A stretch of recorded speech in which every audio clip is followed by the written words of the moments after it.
Namaku Jana. Malam ini aku akan bagikan pengalamanku yang nyata ku alami ketika aku tinggal ngekos di daerah Kampung Maleber dekat bandara.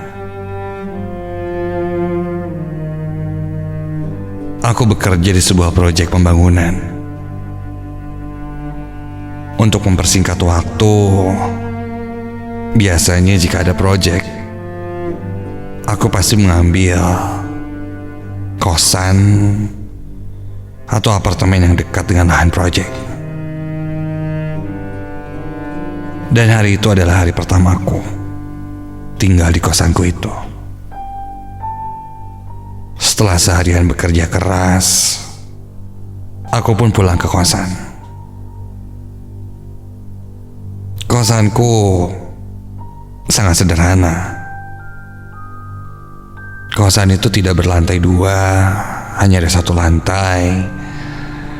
Bentuknya seperti rumah biasa, dan hanya ada 8 kamar di sana. Dan salah satunya aku yang mengisi kamar itu. Di dalam kamar hanya ada lemari, meja, dan tempat tidur. Beberapa kamar tidak memiliki jendela. Namun untungnya di kamarku ada satu jendela. Jendela tanpa teralis yang ketika dibuka langsung mengarah ke halaman belakang. Di halaman itu ada sebuah pohon. Entah pohon apa itu. Yang jelas dari akar-akarnya, pohon itu sepertinya sudah cukup tua. Aku tidak membawa banyak barang karena memang aku tinggal di sana hanya untuk 2 minggu saja.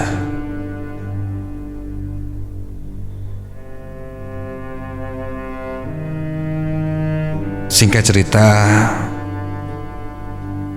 setelah pindahan, aku lanjut bekerja.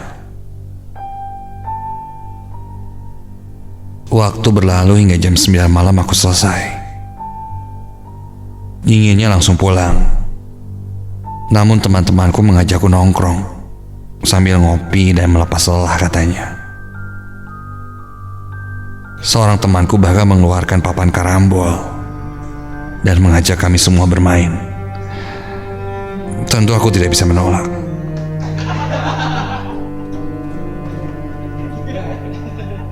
Kami larut dalam situasi permainan yang cukup seru. Hingga waktu pun tidak terasa. Dan kini sudah tengah malam. Satu persatu temanku pun pamit pulang. Karena memang rata-rata mereka tidak mengambil kosan dan sudah berkeluarga. Sekarang tinggal aku dan John temanku. Dia bertanya pada aku mau pulang kemana. Aku jawab, aku mengambil kosan di dekat situ.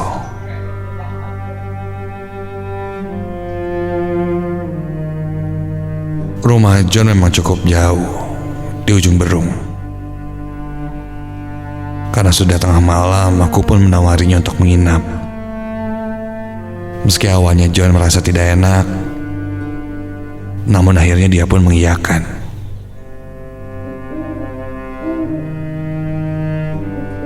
Kami lalu berjalan ke gang menuju kosanku itu. Jalan sekitar sana siang tadi masih terlihat ramai. Banyak anak kecil dan beberapa yang berjualan makanan. Namun sekarang hening. Ya, wajar, sudah tengah malam.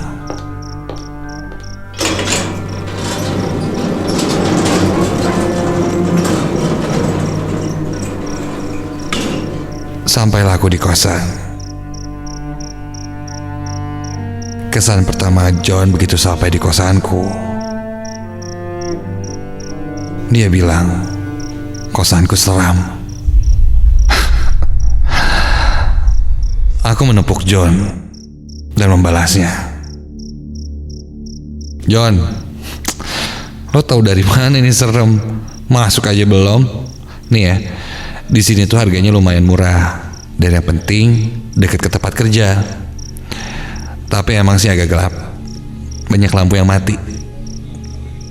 Ya udahlah. Yuk masuk.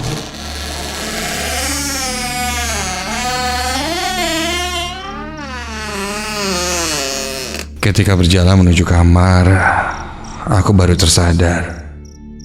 Sepertinya hanya aku dan temanku saja yang ada di kosan. Kamar-kamar lainnya nampak kosong. Seketika aku jadi kepikiran kata-kata John.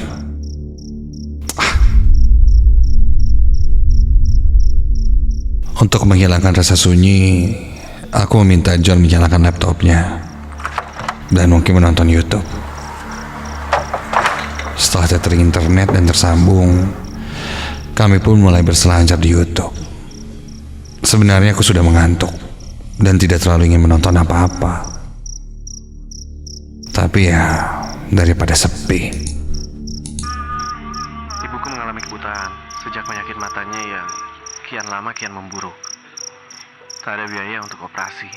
Untuk menyegarkan diri, aku mengambil air minum dan menuangkannya ke gelas.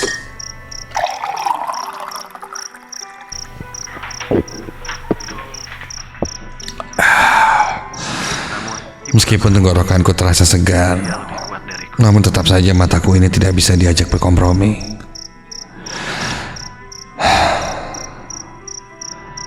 Aku simpan gelas itu di atas meja Kita sudah lebaran keberapa?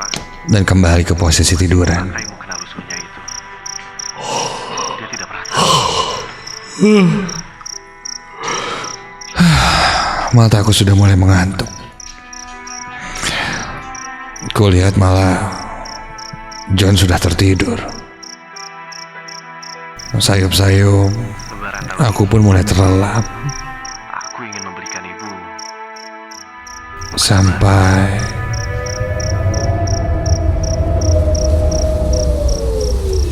Astaga. Terasa sebuah angin besar masuk ke kamar dan melewatiku. Kontan aku terbangun.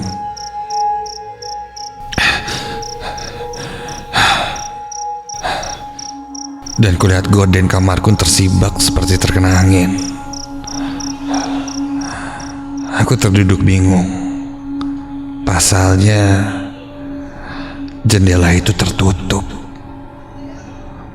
Lalu angin itu masuk dari mana?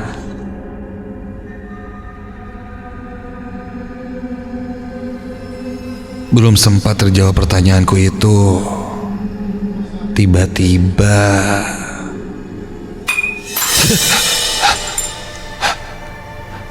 gelas yang tadinya di atas meja terjatuh dengan sendirinya.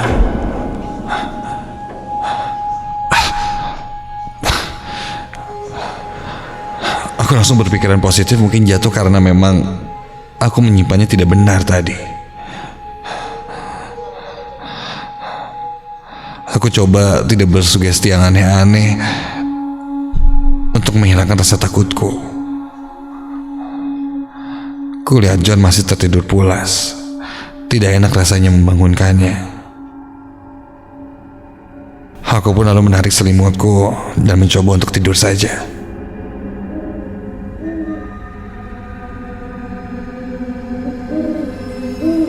Entah berapa lama aku terlelap. Tiba-tiba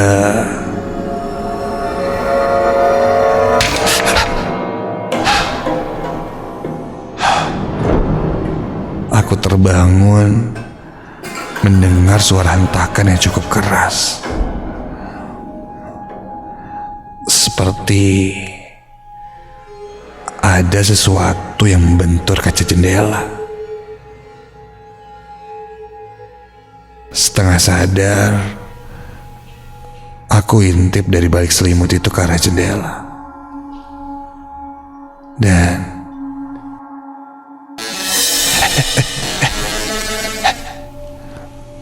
kaca jendela kamar itu mulai terbuka sendiri perlahan-lahan.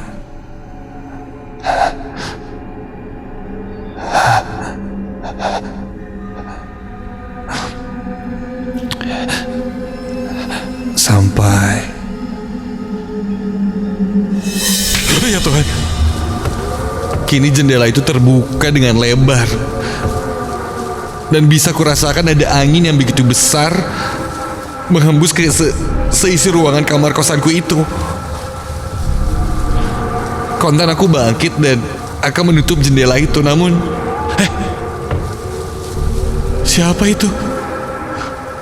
Terlihat ada yang mengintip dari sisi bawah jendela. Karena gelap, aku hanya melihat mata dan dahinya saja. Iya, mata itu menatap terus ke arahku. Aku langsung mengira itu maling. Kontan aku berteriak, maling ya? Lagi ngapain kamu? Begitu teriakku emosi, hingga John pun terbangun kebingungan. Aku menunjuk ke arah jendela. John pun melihat ke arah jendela dan tiba-tiba saja kepala itu seperti berdiri, namun astaga, kepala itu tidak mempunyai badan. Hanya kepala saja yang tiba-tiba melayang. Wajahnya sangat menyeramkan dan rusak. Matanya sangat besar membelalak. Warna kulitnya merah. Bukan. Wajahnya berwarna merah karena berlumuran darah. Dan ada tanah-tanah kering juga yang menempel di wajahnya. Mulutnya terbuka dengan lidah yang menjulur keluar.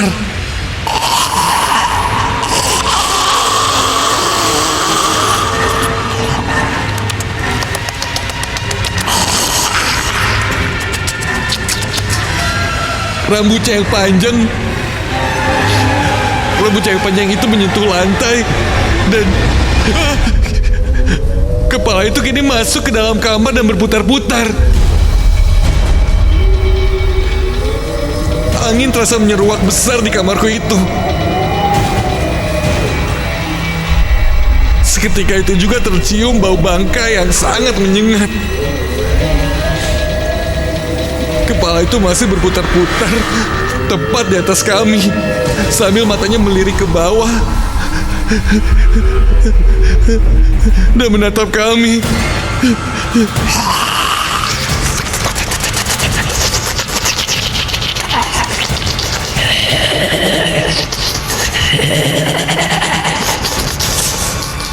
Aku dan temanku langsung berdoa sebisa mungkin. Menjamkan mataku dan terus berdoa.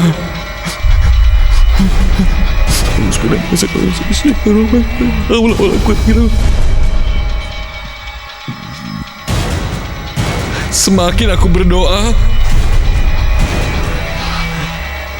sosok itu semakin mengeluarkan suara yang sangat menyeramkan.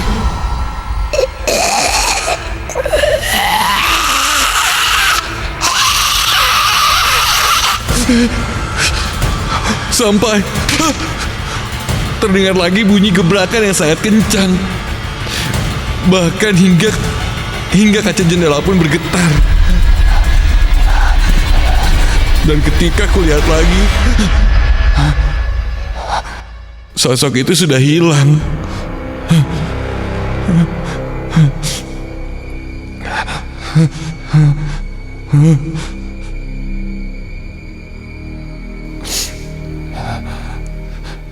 Saat itu juga kami pun keluar dari kamar kosan itu. Dan ketika keluar dari kosan itu, kami berpapasan dengan keamanan yang sedang berkeliling di sana. Kami pun bercerita apa yang kami alami. Hingga dia pun menggiring kami pada sesepuh yang ada di daerah sana. Setelah bercerita pada sesepuh di daerah kosan tersebut, sesepuh di sana pun membenarkan adanya hantu kepala buntung di daerah tersebut. Dan katanya, aku bukan orang yang pertama atau satu-satunya yang mengalami kejadian itu. Hantu kepala buntung itu sudah menjadi mitos di daerah sana.